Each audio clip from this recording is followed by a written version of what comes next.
Welcome to Just Love Live. I'm your host today, Sandra Haywood. By day, I'm the Director of Agency Relations for Catholic Charities, Archdiocese of New York.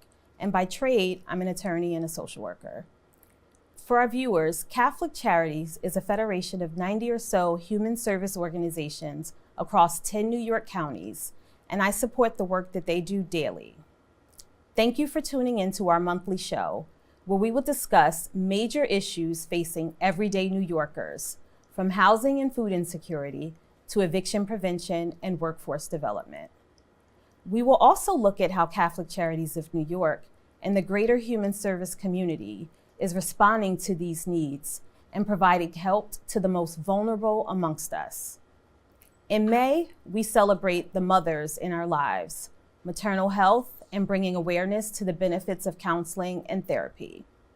In the first segment of this episode, we will discuss the programs specifically geared for new moms and moms-to-be, offered by LSA Family Health Services in East Harlem.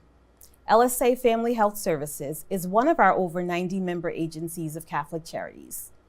The second segment will focus on the importance of therapy and counseling provided at the Droste Mental Health Services in Manhattan for individuals, children, families, and couples. From our youngest clients to our oldest, we provide an array of services.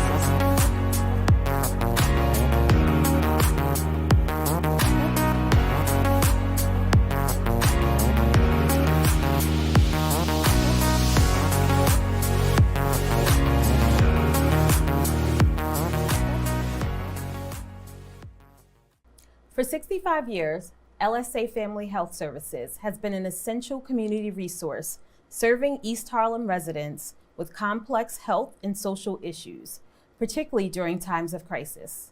LSA's mission is to strengthen and improve the lives of vulnerable children and families by meeting their basic needs for food, healthcare, education, and a safe home in the belief that affirming families' dignity improves the entire community. I am pleased to welcome our first guests. Meet the LSA team, CEO Jonah Gensler and Monica Sanchez, the Director of Mental Health Services. Welcome. Thank you, and happy Mother's Day. So first, can you tell us about all the program and offerings at LSA? Well, you captured it so well when you talked about our mission. So it is about serving families in community in East Harlem. But what I would also capture is that we do that in partnership. There's a mutuality where a participant from the community becomes a volunteer and then becomes staff, where we're working shoulder to shoulder to support families with a sense of real dignity and respect. We do that in Spanish primarily, but also English, and serving the full breadth of who comes to us from the community. Wow, thank you. Thank you for that service. Thank you. So as we stated before, in May, we celebrate mothers and moms-to-be. So can you tell us about the exceptional work that LSA does specifically with mothers and moms-to-be? Yes, so our programs really concentrate and develop a relationship with mothers where we have programs that are designed and think with the need of the community. So we have programs for babies and mommies. We have programs for older children. We have developed some programs need as the needs has increased for teens and youth, and we have the programs for the mothers. Our therapy groups, supporting groups. We have also therapy one-on-one. Speaking of therapy, why is it so important to support the health and mental health of mothers and mothers-to-be? Because I think with experience, we notice that the mother is the gateway really to the mental health of the whole family, mental health and physical health. And so taking care of the mothers is really taking care of the whole community. Wow, it's beautiful. Yes. So speaking of that, can you tell us a little bit about the spectrum of services offered to moms? Yes. So we have some groups, they are supporting groups. I run one that is the mental health program, and they created our process. So we have Building Bridges, that is one group. They come together. Usually we have mothers and children coming together for 12 weeks. We start very gentle because there's a lot of trauma that we're processing, and we're trying. No, we're not trying. We're doing it. We're not re-traumatization clients that are in a need to really a safe space. They come, and then we have this one that is one of the clients.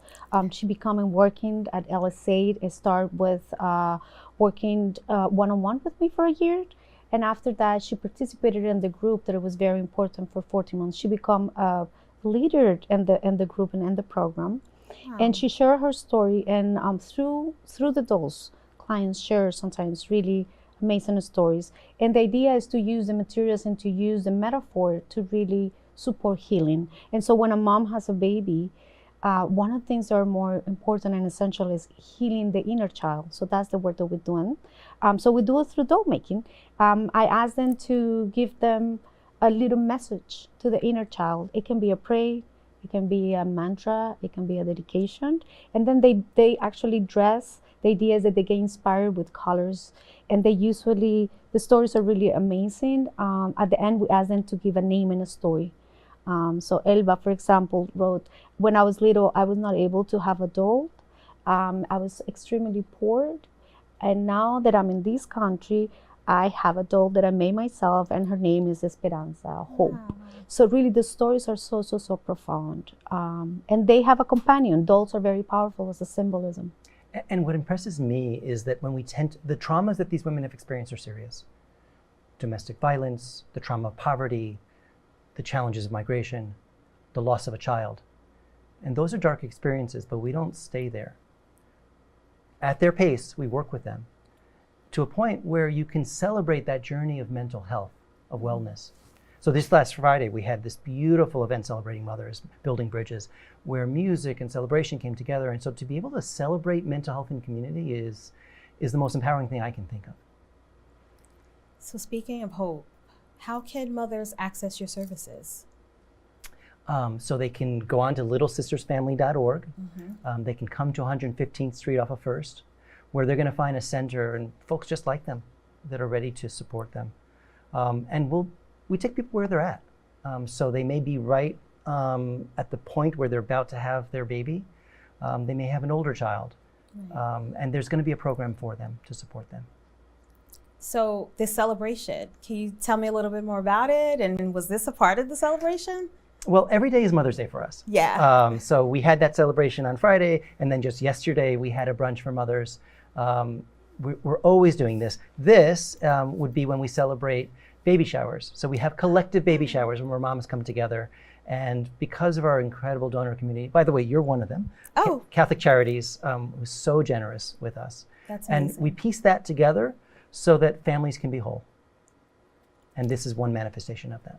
So speaking of contributions and support, how many participants do you support a year in your programs? We support 6,000 people a year, whether that's coming online in our food pantry on a Wednesday, or coming into our after school, or getting the dignified housing that they deserve. Have you increased in need over the last couple of months, years for your services? Yes. Since the pandemic, we can really speak about seeing an increase, but especially the past 2 years. So we have to adapt to really support more clients. Many, with the crisis that we're having right now, I have parents coming really desperate, looking for support for mental health for their children. They're looking for really support in a way that I have never seen it before. They're desperate. We have parents calling and saying, my kid tried to commit suicide. We have seen increase of used drugs, also using arms in the neighborhood. So I think the pandemic has really increased the violence, and the community is aware of that. Many parents are coming. We have many children having a lot of difficulties to go to school. We have many children afraid to go to school. We have parents. It's again with this crisis, I think, and also because of the pandemic, we are kind of like in a recuperation mode right now and healing. But yes, definitely. So I imagine that coming to your office is a first step. So how do you encourage moms and families to seek the holistic services that you provide? When they come to LSA, they find a community. I think that's the first thing. they come and they know that they're not alone, they're not isolated, and they feel that we really listen to what they need. The programs are really tailored to the client's need and to the community need. I'm part of the community. I have been in East Harlem for 22 years, so I live the community, and many of the clients are part of the community. So finding that, I think, is very important, especially in times of crisis like right now for mental health. Speaking of community, can you tell us a little bit about how you work with the East Harlem community, what that collaborative effort is like? So, we're concerned about everything that goes into the health of the family. One of the things we look at is housing, whether that's public housing, where more and more we're active making sure that they get the resources they need, or the tenements that surround us where the conditions can be deplorable. And if necessary, we'll take landlords to account. We'll do a rent strike with the renters in the community. We'll do whatever it takes to accompany them.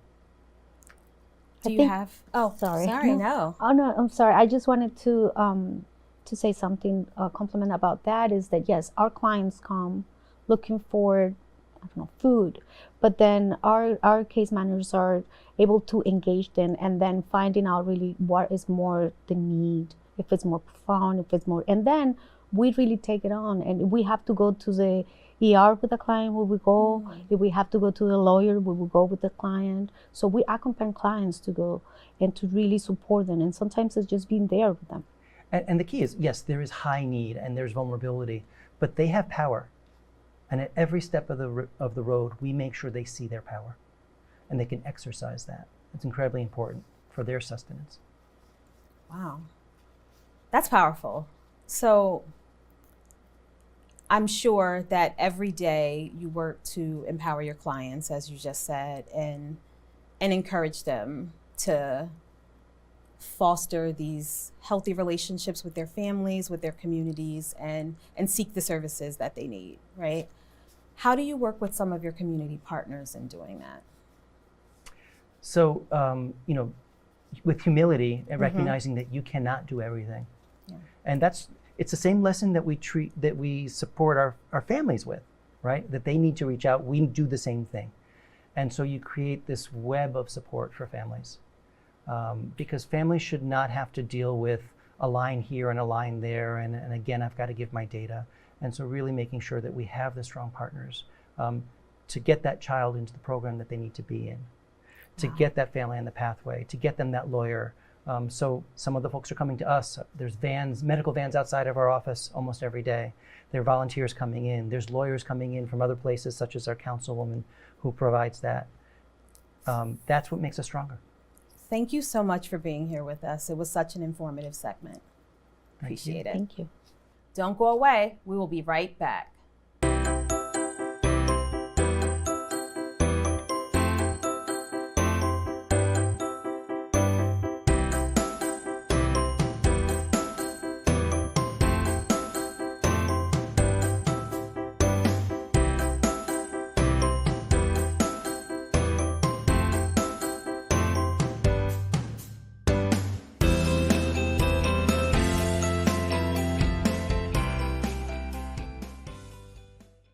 For the past 40 years, Droste Mental Health Services, Inc. has provided thousands of clients in the New York metropolitan area with excellent, affordable, and compassionate mental health care.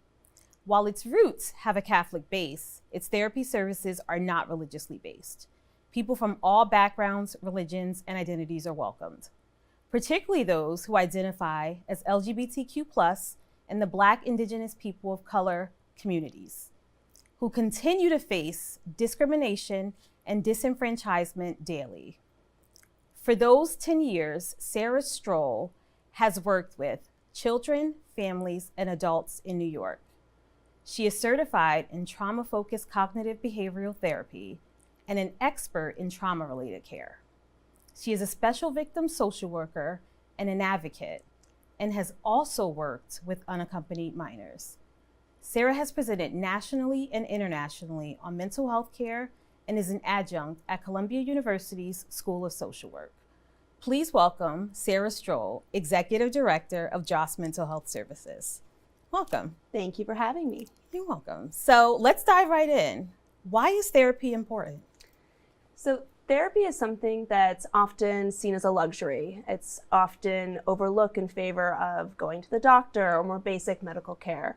But really, it's a fundamental part of taking care of ourselves so that we can be the very best version of ourselves for our families, for our kids, for our friends, and for our communities. We see every day the impact of people not being able to access mental health care, folks who are struggling to cope with serious and persistent mental illness, or for a lot of folks just struggling with the daily stressors and challenges of living in New York, in a big city. That is, in a big city where it's hard to make ends meet, and families are only facing increased pressure.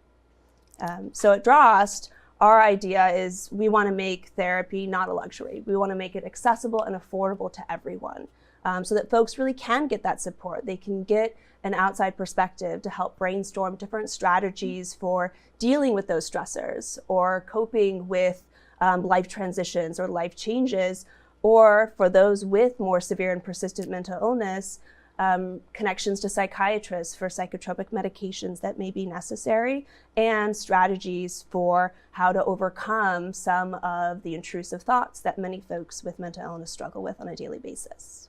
Wow, that's a mouthful. Yes, it is. Can you tell us about some of the services that Droste provides? So we, again, because we try to be accessible to as many folks as possible, we have a variety of services. We have individual counseling, group therapy, couples counseling, and we also work with families and children. Some therapists who work with kids will say, I just work with kids. At Droste, we really see that when you're working with a child, you're not just working with that child, you are working with the entire family unit. So sometimes when we work with families and children, we may have a couple of sessions just with the child, but almost always we're including collateral sessions with their parents or caregivers or folks that are going to be supporting them throughout the week, right? One of the drawbacks of therapy and mental health services is you're usually only talking to a therapist once a week. Yeah. And so with kids, it's really important that that caregiver is looped in and can help coach that child to practice the skills that are covered in therapy, that are taught in therapy, and so that they can ideally transition to be that supportive presence, so that that child doesn't have to stay in therapy for the rest of their lives. I think while certainly there are some people that get support from therapy over the course of many years, for kids especially, we try to view therapy as an intentional intervention that's geared towards whatever stressor or issue is going on in that family or that child's life, and then teach them, hey, when might you want to return to therapy, right? What might be some red flags to watch out for, and what progress have you gained during your time here, so that that child can then go and integrate and spend their Monday nights playing soccer instead of coming and talking to me. So in addition to, you've mentioned so much, individual, group, family, couples therapy, do you offer any specialized programs at Droste? So we have a couple of programs that are specialized. One is through the generous support of Catholic Charities. We've been able to push into some charter schools and parochial schools in New York City to provide immediate support. This started right after COVID, where there was a heightened anxiety across students in New York City. Folks were trying to return back to the classroom, really struggling with fears of, I might still get sick. How do I handle that? The adjustment of not having been in a classroom to now all of a sudden being surrounded by your peers and navigating those complex social dynamics. And so really this program funded by Catholic Charities was intended to provide some immediate support to schools that didn't have enough social workers, didn't have enough therapists to really provide the individualized attention that kids needed following, quite frankly, what was a community level trauma. Now it's evolved. We certainly are still working with students that struggle with absenteeism. I think that very clearly is connected to the COVID pandemic. But we also have evolved the program to be able to provide more ongoing support, right? Kids that are graduating and struggling with the stress of the transition to college, of living independently, the general parent-child struggles that come up when kids start to individuate and parents have to change their role and change their parenting styles. And certainly we're seeing a lot of children that are struggling with anxiety and depression. Right, most mental health practitioners will say anxiety and depression are two sides of a coin, where one is, usually there's the other. And so we're seeing a lot of students that are referred for continued struggles with anxiety and depression as well. Another program that we're really proud of, that we're working on, is our clinical training program. So we host mental health practitioners that are working on getting their licensure. We provide them intensive supervision and training support so that they can continue Droste's mission of making therapy affordable and accessible. Wow. So I want to hone in on one of the things you talked about, ongoing support for some of your clients. Can you tell us a little bit about why or if a holistic approach is important in that ongoing support? Sandra, you're speaking my language as a social worker. So a holistic approach in the mental health world just means that you're looking at the entirety of a person, right? It's not someone who is struggling with depression and targeting maybe what's happening biologically for them. It's also looking at what is their financial situation, what is their community, social interactions, what is their work life like, and really looking at the entirety of what makes a person and the environmental stressors, right? In the social work world, it's person and environment, right? Looking at the environmental stressors that may be impacting a person's mental health, either how they're functioning or how they might be struggling. Another part of holistic care that at Droste we really prioritize is the spiritual aspect. For many people, their religion is an integral part of them and their life and how they view themselves and the world and their purpose. I say this to clients all the time. My job is to not make you happy. My job is to help you explore what is going to give you meaning, right? How to live a life of intention. Because I think that is when we see folks being able to thrive even in really difficult circumstances, because they have that compass, they have that North Star. It's not just, oh, I feel happy in this moment.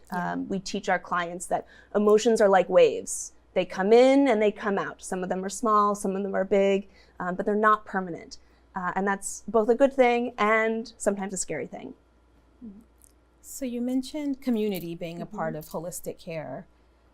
In some communities, mental health services or mental health help is stigmatized. How do you change that narrative? Well, I think, at least in my perspective, some of the stigma around mental health services is a little bit deserved, where it has often been seen as a very expensive, very time-consuming activity, something that's only available for rich white people. And we at Droste have been really working to change that understanding of what therapy can be. Therapy isn't going once or twice a week, laying on someone's couch and complaining about your life. Therapy can look like going for 6 sessions and brainstorming, okay, I need to change how my parenting style is so that I stop having blowout arguments with my teenager, right? So maybe it might be strategizing with a therapist about literally the words that you're going to say to your teenager, right? What power struggles to avoid, what fights are worth having the fight, and how to have those fights in a more constructive way, and then again to come back and repair that relationship. Sometimes therapy might look like, so for example, I'm certified in trauma-focused cognitive behavioral therapy. So that might look like having a very specific set of learning objectives for a child who's experienced a trauma to help them, one, have an understanding of what happened to them, but two, to develop the coping skills that they can use as they progress, as they grow, and as they have to reintegrate that trauma in their life throughout their development. It also involves in helping that parent know what those skills are so they can continue that coaching even after the therapy. So a lot of what we try to do at Droste is to say that therapy is not one size fits all. You may want more traditional supportive psychotherapy. There's nothing wrong with that. I think it's amazing if folks can access that. But that's not right for everyone. Not everyone has the time and resources to be able to do that. And so when someone comes in for their first session, that therapist's job is to say, what are you hoping to get out of therapy, right? What can we do with the time that we have together? And that therapist should be making goals that are reasonable within that time frame. Wow, that was a lot. Thank you so much. A special thank you to our guests for sharing the great work that they do, providing services to new mothers and mothers-to-be at LSA. And another thank you again to Sarah from Droste Mental Health Services for providing affordable, professional, and cultural sensitive mental health services to the metropolitan area. Catholic Charities provides help and creates hope to those in need year-round.